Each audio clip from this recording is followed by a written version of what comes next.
မှာဒီ USB ကြိုးလေးကိုဒီမှာထိုးလိုက်မယ်ဒီမှာဖုန်းအားဝင်လိုက်မယ်เนาะဒီလိုမျိုး12 volt လို့24 volt လို့ထွက်တဲ့အပေါက်ပါတဲ့ power station လေးတွေရှိတယ်ဆိုလို့ရှိရင်ဒါမျိုးကတ်လေးနဲ့ကြားကန်ပြီးတော့ဖုန်းတွေ power bank တွေအားသွင်းပြီးလုံးတွေကိုအားသွင်းလို့ရအောင်လုပ်လို့ရတယ်ဒီကတ်ကလေးကိုဒီ power station ကနေပြီးတော့ power ပေးလို့ရအောင်လုပ်ရမယ် DC jack ကောင်းတစ်ခုကိုဒီဘက်မှာထိုးလိုက်မယ်နောက်ထပ်ဒီမှာ jack ကောင်းတစ်ခုကိုကြတော့ဒီမှာ power station ရဲ့အပေါက်တစ်ပေါက်ပေါက်မှာထိုးလိုက်မယ်เนาะဒီမှာထိုးလိုက်ရင်ဒီမှာ power မီးလေးဒီမှာလင်းလာလိမ့်မယ်ဒါဆိုလို့ရှိရင်ကျွန်တော်တို့ကဖုန်းတွေပါတွေအားသွင်းမယ်ဆိုလို့ရှိရင်သွင်းလို့ရပြီเนาะဒီမှာဒီ USB ကြိုးလေးကိုဒီမှာထိုးလိုက်မယ်ဒီမှာဖုန်းအားဝင်လိမ့်မယ်เนาะဒီမှာကသူက USB ၄ပေါက်ပါတယ်ဒီ၄ပေါက်လုံးကနေပြီးတော့ QC 3.0 2.0 သူ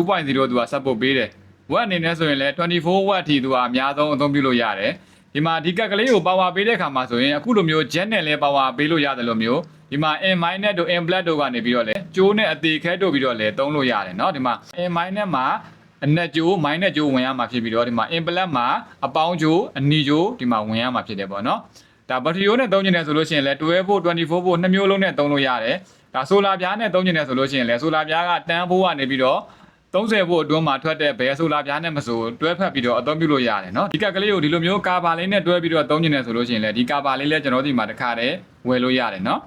ဒါဒီကက်ကလေးကိုကိုယ့်အတွက်အသုံးလို့တယ်ဝယ်ယူခြင်းတယ်ဆိုလို့ရှိရင်ကျွန်တော်အခုပြပေးထားတဲ့စီမှာဆက်သွယ်ပြီးတော့ဝယ်ယူလို့ရတယ်